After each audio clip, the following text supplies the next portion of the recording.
Festival Ecrã é um festival de experimentações audiovisuais, no qual temos filmes experimentais passando na sala de cinema e também instalações no corredor, no ambiente. Olha, a nossa linha tênue do Festival Ecrã, eu acho que a ideia é fazer um panorama do que pode ser experimentado no cinema, seja narrativo ou não, de colagem, de videoarte. A ideia é essa, traçar um panorama para apresentar todas as possíveis experimentações.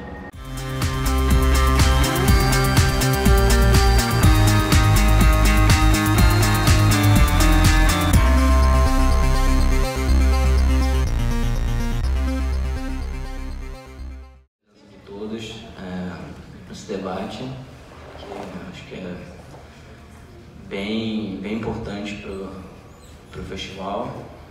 Eu tinha pensado numa introdução bem acadêmica, mas eu resolvi lançar o foda-se assim, e contar um pouquinho da experiência que eu passei em festival antes, só para localizar vocês em relação ao Ecrã. O primeiro festival que eu fiz foi em 2009 e naquela época tinha Orkut ainda, Facebook e tal.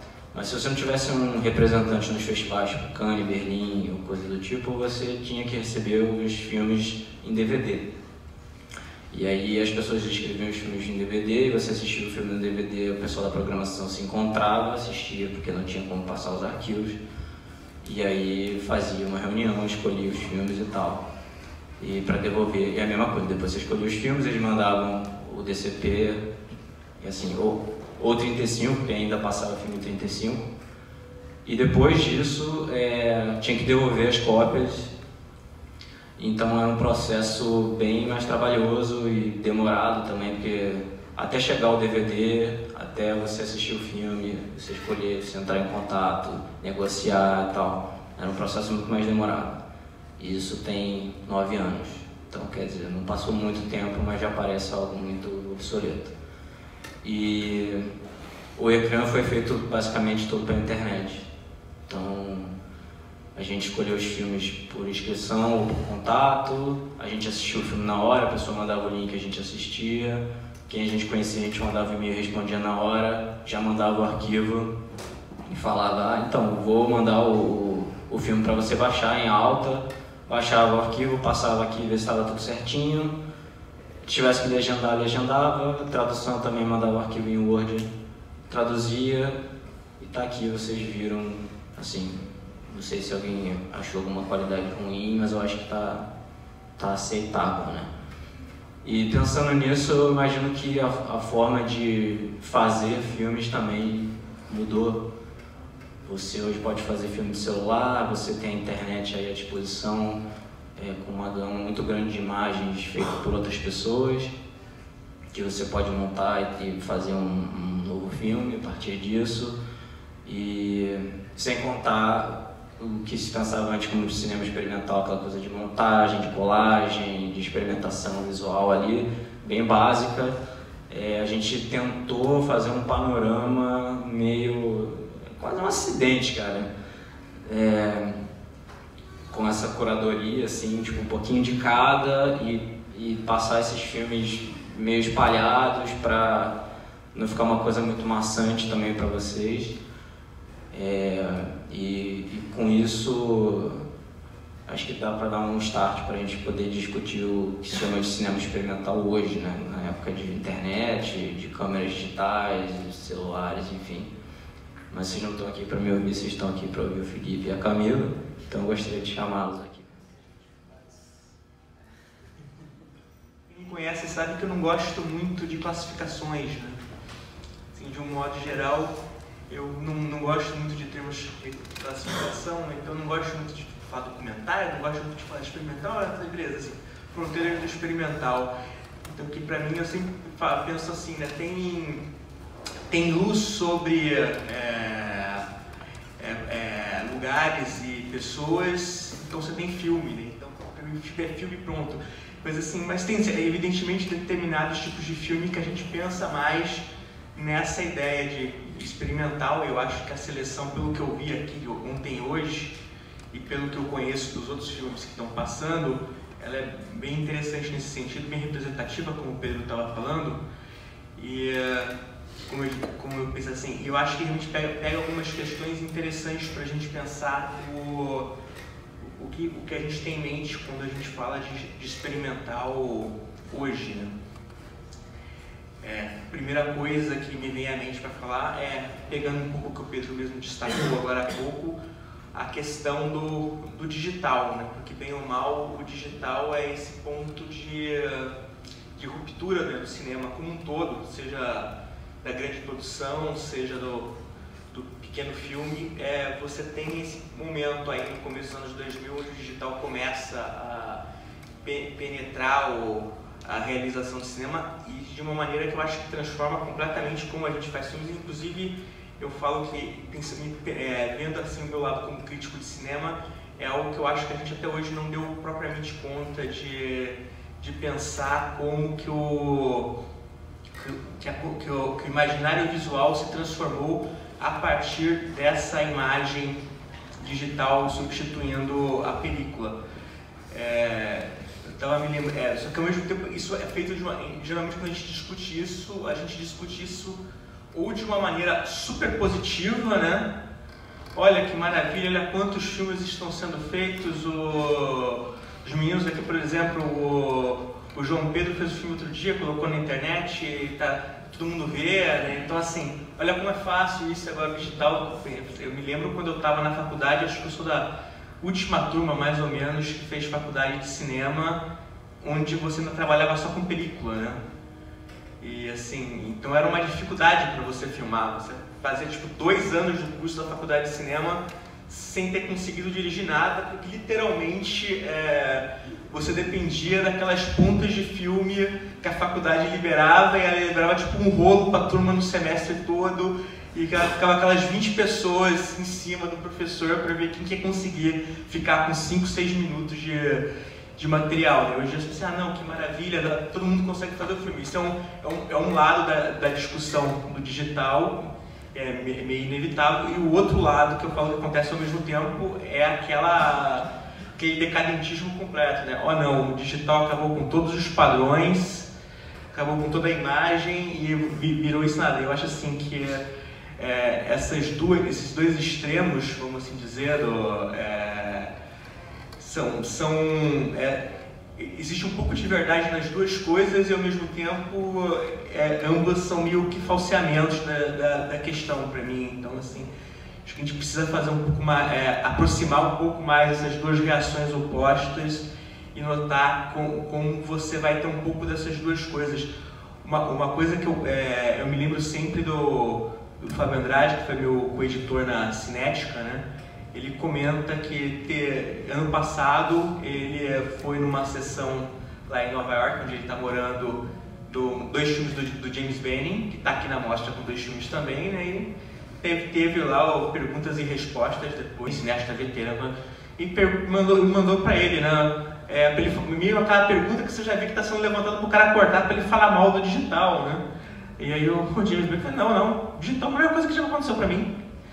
Eu filmo quando eu quero, agora eu posso filmar um plano de 50 minutos. Então assim, meio que cortou, o cara ficou até sem graça, porque tá ficando na expectativa de que agora eu vou chegar ali no velho e vou levantar e ele vai ficar todo feliz de falar, não, estou trabalhando em digital porque é o que tem jeito, aí vai lá e faz o contrário, né? Ao mesmo tempo que tem isso, e eu acho que o Benning representa bem as possibilidades de explorar isso no digital, tem uma coisa que eu acho que a gente vive hoje em dia num tempo complicado, como eu falo, que você tenta capitalizar tudo, inclusive as exceções, né? Então você pega tipo o universo do cinema, você tem o mercadão, o mercado, o mercadinho e o mercadozinho, né? Assim, então todas essas camadas de produção de filme, de certa forma, elas acabam inseridas nesse circuito e isso gera certas expectativas e acho que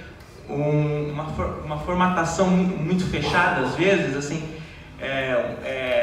eu gosto de pensar assim que os filmes eles têm que existir para além do conceito, né? E nesse meio do cinema de experimental, vamos dizer que esse mercadozinho último mais embaixo, mais barato de tudo, assim, muitas vezes você acaba parando muito nisso, assim, a forma como esse universo funciona incentiva para que você tenha uma ideia, e aí você ilustra essa ideia, e você não vai, vamos dizer assim, um processo de ir além desse primeiro momento.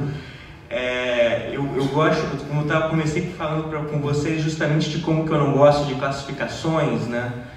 E assim como eu gosto de dizer que seria bom para o documentário se livrar um pouco daquela pecha da informação, é um pouco bom para o filme dito experimental, né? Se livrar um pouco daquela sacralização excessiva.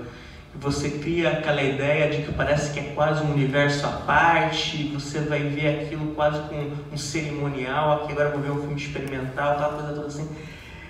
E aproximar de outras formas. Então, assim, quando você está trabalhando com experimental, você também está trabalhando com uma questão de imaginação, com uma questão de fabulação. O filme do Gabriel Papaléu, que passou agora na sessão anterior, meio que assume isso como ponto de partida, né? E meio que já deixa de cara, não, eu vou fabular a partir desses elementos que estão aqui no meu entorno. Eu acho que, de certa forma, o filme experimental faz isso, deveria fazer isso o tempo todo, esse trabalho da imaginação, do ir além, né? E muitas vezes, por conta dessa lógica mercatorial, parece que você se satisfaz com esse primeiro elemento, assim, essa primeira superfície, né?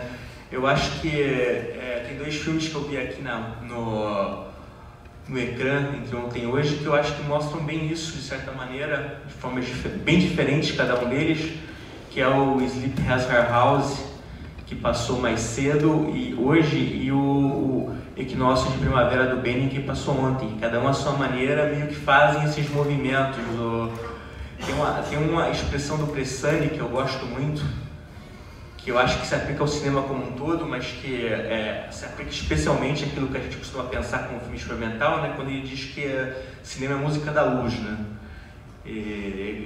Eu acho que de fato, quando eu penso que é um filme, eu falo assim, é a luz incendindo sobre atores e sobre objetos, sobre pessoas. E o cinema experimental tem muitos filmes que trabalham diretamente sobre isso, né? Tem um filme que eu adoro, do Stan Bakers, que é um filme que o Stan Bakers vai no ML lá nos Estados Unidos e só filma os cadáveres, né? E o filme basicamente é a luz caindo em cima daqueles cadáveres. Então, você vai falar assim, o cinema experimental tem muitos filmes que são construídos dessa maneira, né? Eu acho que é isso, trabalho de manipulação de luz, e o filme do Scott Barley em particular é basicamente isso, né? Assim, são variações sobre o tema da natureza em revolta, a partir da exploração da incisão da luz, assim, e pegando o termo do Bressani, né, é quase um álbum musical, assim, você pode pensar que você está vendo ali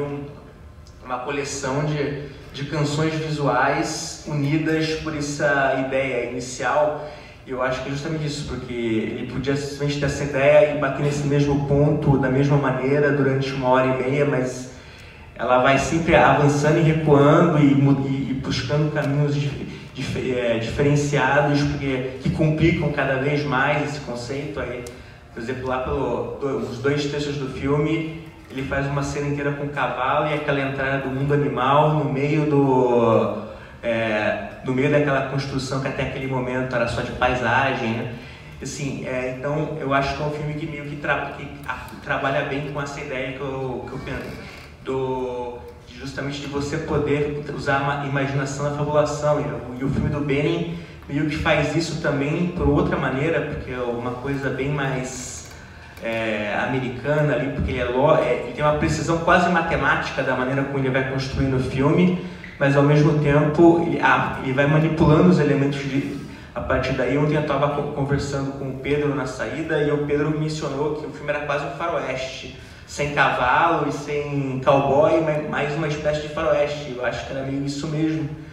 E novamente você está fazendo uma exploração sensorial, mas que também é um processo de uma construção de uma ficção a partir daquilo que são quase só planos de árvore e planos da passagem do tempo, né? E a partir dali você consegue justamente dar esse passo além, e de realmente construir todo o imaginário a partir disso. E eu acho que quando a gente está pensando em filme experimental, quando a gente está realmente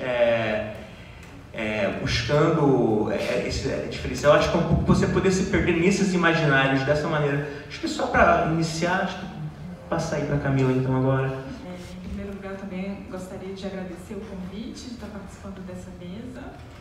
E foi também uma mesa, eu queria fazer também a mesma introdução que o Felipe fez, né? Porque quando eu fui convidada pelo Pedro para participar dessa mesa, era uma coisa assim bem genérica. Eu perguntei para ele assim, mas o que é esse debate? Aí ele dizia, vai ter algo sobre o Benny, alguma outra coisa mais, algo que a gente já está fazendo no dossiê da Multiplot. Foi mais ou menos assim, tá, ok, tá bom. E aí quando ele começou a fazer a divulgação, foi isso, né? As fronteiras do cinema experimental. Eu disse, opa, entrei num terreno muito difícil, muito caudaloso. Porque se a gente pensar assim, as fronteiras do cinema experimental, bom, a gente tem que considerar o que seria cinema experimental. E eu também sou da mesma lógica do Felipe, que eu não gosto de fazer muitas essas categorias. Eu acho que a gente já tem uma história muito precisa, muito marcada dentro do campo do cinema experimental. E se a gente for pensar cinema experimental no campo da experiência das formas, é praticamente a história do cinema, né? Eu acho que quando o Felipe falou assim, né, se comparou o filme do Benny como se fosse um faroeste, aí já entra uma grande questão, né? Assim, que já, como assim, né? Um filme experimental que dialoga com uma questão de gênero, né? Que não entraria nessa discussão, né? Então, assim, as fronteiras, realmente eu não saberia responder, porque para mim, eu acho que esse tema é uma grande questão, né? A gente pode pensar esse tema inicialmente como uma questão que talvez não tenha ainda uma resposta definitiva para isso, né? E eu acho que se talvez encontrar uma resposta para isso, teria que ser a partir de cada filme. E aí eu assisti boa parte dos filmes que estão aqui, e aí falando um pouco dessa apresentação que o Pedro fez, né, disso, né, dessa possibilidade de você ter acesso a múltiplos filmes com múltiplos olhares, né, múltiplos pontos de vista. Eu acho que talvez falar de cinema experimental hoje tem um pouco a ver com isso, né, que pensar que esses filmes são muito heterogêneos, né, e que boa parte desses filmes eles estão diretamente relacionados com uma história do cinema. Assim, por exemplo, eu vejo um filme como Vortex, que passou aqui. É um filme todo pensado com uma série de mise-en-abîmes, né, que você vê que são quadros dentro de quadros, ele explora muito bem isso. E esse movimento, tanto vertical quanto horizontal, o movimento por meio de corredores e por entre portas, janelas, espelhos. E imediatamente aquilo me veio associar com um filme dos anos 70, um filme ali particular feito no cinema estrutural, que é o filme do Annie Girl, que é o CNN Velocity, e porque também tem um pouco esse movimento por entre corredores e vai e volta, e eu acho que o Vortex é muito nesse sentido, mas ele vai muito mais além, porque ele também faz movimentos, né, horizontais, por entre portas, janelas, coisa que o filme do Annie Girl não faz. E ele chega a ter uma velocidade desses planos que a gente está observando no filme, a ponto da própria câmera girar no seu próprio eixo, assim, que é uma coisa que vai muito mais além, ou seja, ele utiliza algo assim, tem como se fosse um ponto de partida do que já tinha lá no filme do Annie Girl, mas ele explora isso muito mais a fundo, essa questão do mise-en-abîme, né, na estrutura desse próprio filme. Isso é bem interessante. Um outro filme também, que a gente vê um certo paralelo com uma certa tradição, é o Pensamento Intenso, do Alan Brown, que também, inclusive, está nos corredores, assim, que eu achei, para mim, é um dos filmes mais fortes desse festival, que ele é um filme que você vê, assim, como se fosse um registro, né, de uma corrida, assim, de carruagem, são homens que estão manipulando cavalos, esses cavalos estão trotando. Acho que lida diretamente com uma certa concepção lá inicial da pesquisa do cinema, né, que é estudar o movimento dos animais. Acho que está profundamente conectado com essa ideia e me lembra muito assim, alguns procedimentos, alguns filmes do Peter Kubelka também ali naquela fase, o cinema estrutural. E é um filme que ele fica no limiar entre uma abstração, porque ele não é totalmente abstrato, porque você vê tudo que é figurativo no filme, você consegue ver os cavalos, você consegue ver essas pessoas, mas ele trabalha isso num certo tom bem apocalíptico, né, no sentido de que são imagens muito fragmentadas, tem uma certa ideia de rasura dessas imagens, né, você vê ali tudo, coisas se interpondo ali, né, entre aquelas imagens, e tem a rasura do próprio som. Então, tem inclusive essa observação, né, para as pessoas que têm problemas com epilepsia, né, labirintite, essas coisas, não podem assistir esse filme, porque de fato é uma experiência da intensidade mesmo, pensar a imagem e o som a partir das intensidades. Inclusive, ele até faz uma manipulação muito interessante do tempo, porque ele, ao mesmo tempo que o cavalo ali, você vê que o cavalo está se movimentando, mas aquele movimento ali perdura e tem repetições, se repete ali aqueles frames. Assim. Então, é isso. Também é um filme muito conectado com uma certa tradição, mas ele explora outros elementos que são muito interessantes. Né?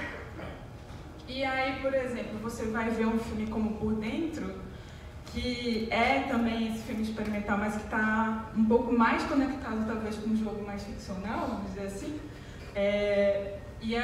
Se passa, uma personagem, uma mulher, que está o tempo todo dentro da casa e ao redor da casa, e ela se sente sozinha, né? O filme não tem nenhuma fala, mas é como se fosse um retrato assombrado dessa mulher. E que me liga muito ao Imo, da Bruna Shelby, porque também é isso, né? São essas angústias, essas frustrações domésticas, né? Que uma mulher pode sentir dentro da sua própria casa, vamos dizer assim. Só que o filme da Bruna explora muito mais o potencial da imagem pela alegoria. Já o Por Dentro, não. Ele tenta explorar essa temporalidade pelo cotidiano, né, um tempo mais ralentado, né, existe uma dilatação desse tempo, mas pelo cotidiano e trabalhando muito a subjetividade dessa mulher que a gente vê, né, assim, algum estado subjetivo dela, né, coisa que o Imo, acho que ele vai para um outro lugar, né, ele vai mais para o campo da encenação mais alegórica, da performance. Eu acho que são filmes que se comunicam, mas têm suas diferenças, né. Em 2011, o jornal Libération da França fez uma observação sobre o futuro do Festival de Cannes, que diz o seguinte: qualquer um é potencialmente cineasta com uma pequena câmera. Ao mesmo tempo, a visão de um filme deixou de passar somente pela sala de cinema. Então, talvez essa ideia de tudo que a gente esteja falando agora também passa pelo consumo dos filmes. Então, eu imagino que muitos de vocês em algum momento viu algum desses filmes aqui na internet. E tem muitos filmes aqui que o SeaWorld e o Sleep saíram pela Tal Filmes, que é uma distribuidora de filmes na internet, né? Ele é para a internet. O MVI do João Pedro, que está ali, foi feito a partir de imagens do YouTube, e o mesmo do Arthur, né? O filme do Arthur Tuoto, que é feito com imagens de videogame, de filmes, de vídeos do YouTube, enfim. E a gente também fala muito dessa coisa do limiar, nós estamos aqui, essa coisa do faroeste do Benny e tal. Primeiro eu quero dizer que, assim, essa coisa das fronteiras é porque eu precisava de um tema e eu chutei essa bola para cima, assim. Mas talvez a gente não sabe muito bem o que é esse limiar, porque a gente esteja pisando nela nesse exato momento, assim. A gente está sobre os filmes de forma muito intensa aqui, os intervalos são muito curtos. Justifico a vocês aqui publicamente porque a gente tinha um dia a mais e a gente precisou enxugar esse dia, então não queria tirar filme. Então os intervalos são muito curtos, mas eu achei que vale muito a pena ter esse intervalo curto, porque se você parar para respirar entre eles, talvez você se desligue das pancadas seguidas ali, você continue tenso para a próxima, que vai chegar daqui a 5 minutos, porque acho que são filmes que realmente desafiam de uma forma ou de outra. Eu acho que o filme do James Benny ontem foi um bom exemplo, assim. Eu vi uns comentários ontem falando, cadê o Matheus, tá aí? Cadê ele? Tá aqui. Ele disse, esse filme é uma tela em branco e você pode fazer o filme que você quiser. Eu achei bem interessante isso. Então pode ser que você faça um filme mais leve ou faça um filme mais pesado, mas eu vi que no final da sessão todo mundo tinha feito um filme bem pesado e eu gostei disso. Eu achei bem interessante. E sobre aquele livro do Fim do Cinema, vocês que acompanham o Arthur, vocês sabem muito bem do que eu estou falando. O André Galdrier e o Philippe Marion dizem: tome o cinema, passe-o pelo triturador do digital e obterá outra coisa.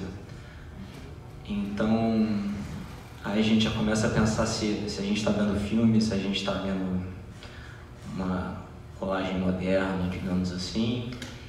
Mas ao mesmo tempo a gente tem o landscape, que é aquela coisa bem ritualística do cinema experimental e tal. A ideia era fazer realmente esse panorama, juntar todo mundo e discutir essas formas de fazer filmes do mercadozinho, como o Felipe disse, assim. Então você tem essas possibilidades já a partir do digital, né? É uma nova forma de você brincar com essas possibilidades de montagem. Você pode, como o Felipe falou, o Benny tem plano de mais de hora, então eu acho que isso ajuda muito e o Lecran, eu acho que partiu um pouco disso também, dessa ideia do digital, de como isso influencia no cinema hoje, de fazer curtas, médias e longas, mas por acaso, pelo menos os diretores que eu conheço são muito influenciados pelos filmes de gênero, assim. Então o Sleep poderia também ser um filme de horror. Lembrei do Mundo Sem Fim, que também tem, acho que uma abordagem mais documental, mas também tem aquela coisa do registro de cotidiano, que é um filme bem poético, acho um filme bem bonito. Para quem conhece o Django Cohen. O Mundo Sem Fim tem esse detalhe interessante porque é um filme de encomenda, né? Assim, queriam que ele fizesse um documentário sobre aquela comunidade, assim. Ele não escolheu aquela comunidade, ele foi contratado para fazer um filme sobre aquele lugar. E ele fez esse filme, né? Assim, porque quando você pensa num filme experimental, normalmente você assume sempre lá, né, que baixou a ideia no grande artista, né, que vai chegar lá e vai fazer. Não, nesse caso, literalmente, foi uma encomenda, assim, não, de que é um filme sobre esse lugar. E o Jim Cohen, ele tem um certo histórico o Jim Cohen tem ao longo da carreira dele um certo histórico de fazer filmes de encomenda, né? Tem muito filme sobre música, por exemplo, ao longo da carreira dele. Quase todos esses filmes sobre música nasceram de encomendas, né? Então, assim, e é interessante, porque assim, é uma encomenda e ao mesmo tempo você vê o filme e você fala assim, bem, eu não acho que quem encomendou estava esperando exatamente esse filme, né? Novamente, essas maneiras que as coisas meio que atravessam os caminhos, né? Assim, você vai para o lugar, você espera uma coisa e ela é outra, né? Assim, não é só um filme experimental, mas era um filme de encomenda. Mas acho que esses filmes não deixam de ter uma vitalidade ali e também uma noção de gênero, de uma forma ou de outra, mesmo que a abordagem seja completamente diferente. Esses filmes que nós estamos aqui, eles têm um diálogo direto ali. O que eu acho é que é justamente um pouco isso, aquilo que eu estava falando, né? Você tem uma construção fabular no filme, apesar dele não existir dentro das formas narrativas que nós habituamos a pensar como aquelas formas narrativas dominantes, mas ainda assim existe um processo e um desejo de construir algo ali que parte um pouco justamente de uma ideia de fabulação, e aí você vai ter esses flashes com algumas formulações de gênero, só que ao mesmo tempo são flashes que não tem nada a ver com aquilo que você associaria, tipo, o Sleep Has Her House, ele pode te assustar, mas não tem nada a ver com aquilo que você primeiro pensaria com um filme de terror, né? O James Benning tem aquele filme muito bom sobre o Unabomber, né? O Sniffle Pass, que é o filme que o Benning fez, que basicamente ele é planos de paisagem e com o diário do Unabomber sendo narrado pelo Benning ao fundo, e assim, é um dos filmes mais assustadores e incômodos que acho que dos últimos anos, assim, um verdadeiro filme de terror, só que quase todo ele ali são planos que, se você tirasse eles do contexto, você jamais associaria com gênero, mas assim, o encontro entre esses planos e a narrativa das próprias palavras do Unabomber produz esse efeito realmente muito perturbador na hora que você está vendo. Eu acho que talvez seja isso, né? Eu acho que são filmes e realizadores que eles estão completamente conectados, né, com uma história do cinema, uma certa tradição do cinema, mas assim, pensar o que eles fazem assim, como filmes experimentais é furar um pouco esses códigos, né? Assim, tipo, se apropriar de determinadas formas que já existem, como você pode provocar certas fissuras nesses códigos, né? Assim, são filmes que às vezes são bem perturbadores, no campo mesmo da sensação ótica, da sensação sonora. Assim, voltando aqui para o pensamento intenso, é isso, né? Acho que ele quer chegar nesse limite, nesse limiar, né? Se a gente está falando aqui de fronteiras, eu acho que talvez fronteira seja esse lugar mesmo do cinema experimental, né? Assim, que eu acho que são filmes que se apropriam, né, desses códigos e tentam extrapolar eles, expandir eles, assim, até mesmo não só no campo, assim, na questão do conteúdo desses filmes, mas como eles vão ser exibidos. Eu achei interessante essa proposta, né, do ecrã, de furar também o espaço mesmo da tela. Eu achei isso muito legal, de você ter alguns filmes colocados também. Sem invadir esse espaço de fora, sabe, da tela de cinema. Acho que também entra nesse tipo de proposição, né?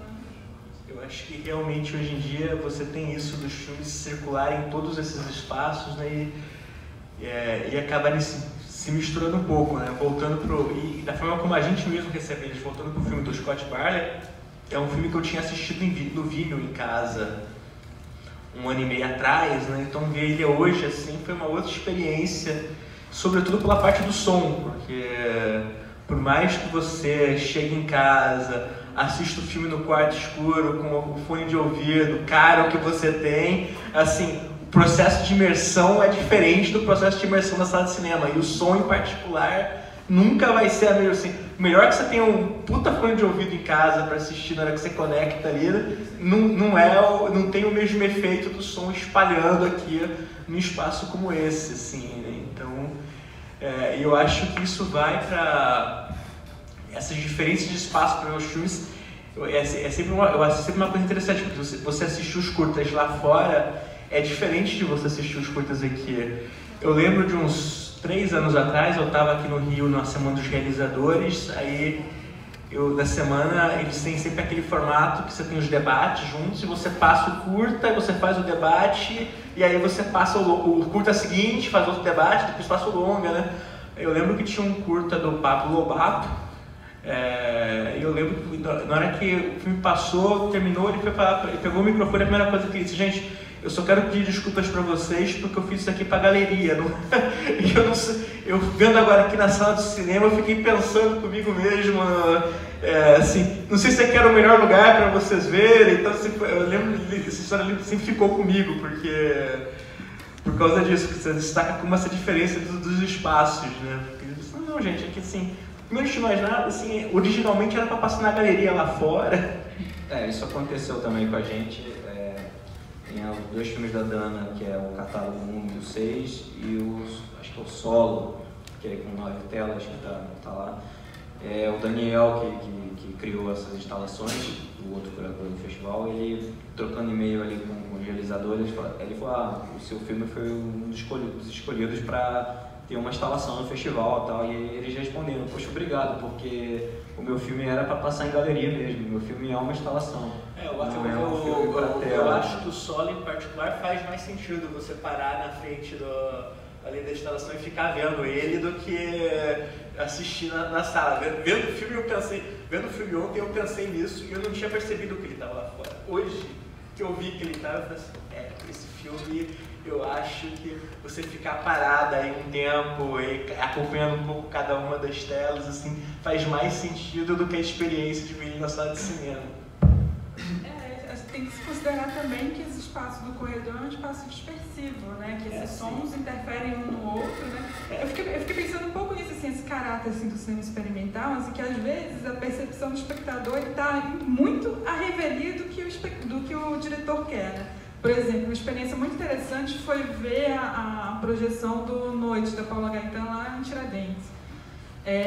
Quando ele foi exibido na Semana dos Realizadores, todo mundo estava sentado, tranquilo, assistindo o filme. E lá em Tiradentes, não, as pessoas começaram a dançar, assim, lá na frente mesmo, no palco. Então, assim, aquele público ali de Tiradentes, né, teve um outro tipo de percepção daquele filme que talvez expandisse, que não fosse nem pra...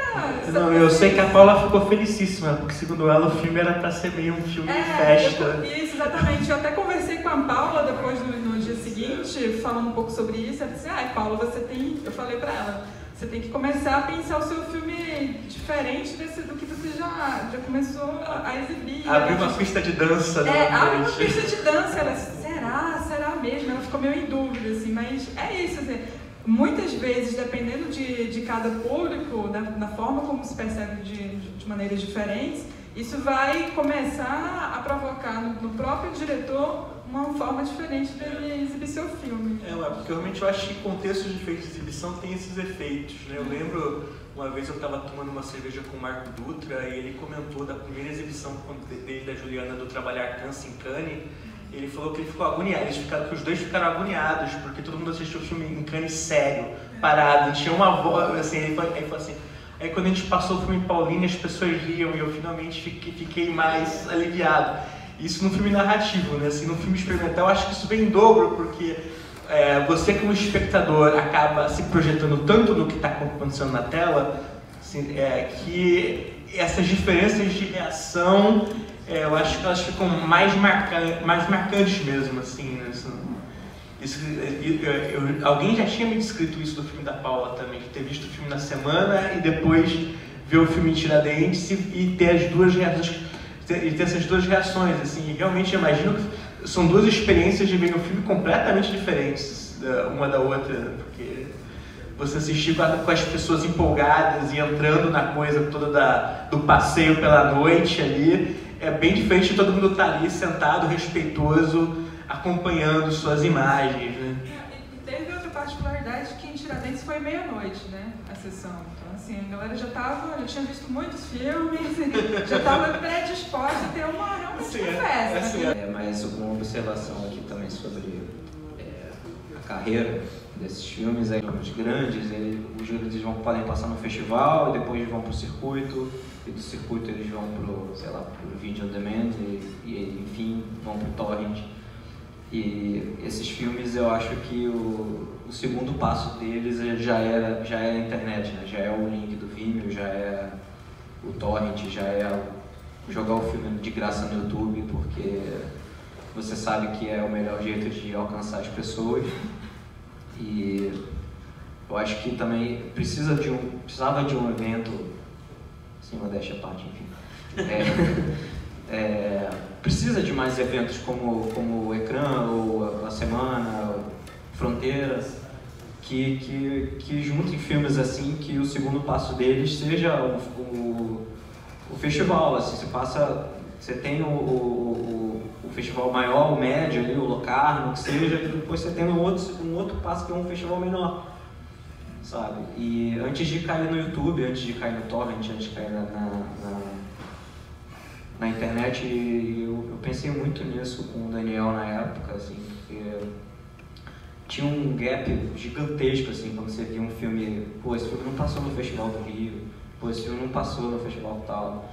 E onde é que estão esses filmes, assim? Porque não vaza, não tem link, ninguém conhece o diretor para mandar o link pra gente, não, tal, essas coisas. Então, vamos fazer alguma coisa para passar de novo, sabe? Vamos arrumar, vamos falar com o cara. E esses caras são acessíveis, sabe? Eles são super acessíveis. Eles estão no Facebook lá, de mandam uma mensagem. Tem tão pouca gente interessada. Sim, Aquilo que eu falei, o Scott ficou meu amigo porque eu comecei a escrever sobre o filme dele. Você manda uma mensagem pro cara, assim, e fala, pô, quero passar seu filme. Pô, lógico, toma aqui o link, toma o release, toma isso aqui, blá. Vou tentar ir pra aí ainda, sabe? Então é uma coisa que, pô, que legal, sabe? Essa troca é muito importante, assim. O pessoal da Experimental Film Society, que é lá da Irlanda, que realizaram o Por Dentro, o Reino Animal e o Ilhas Fantasmas, eles são muito tranquilos, assim, você fala, pô, eu tô a fim de ver o filme de vocês, não sei o quê. É nesse esquema que eu falei, assim, o cara vai passar o release, vai passar o filme, vai passar não sei o quê, explica por que ele fez, o que ele se inspirou,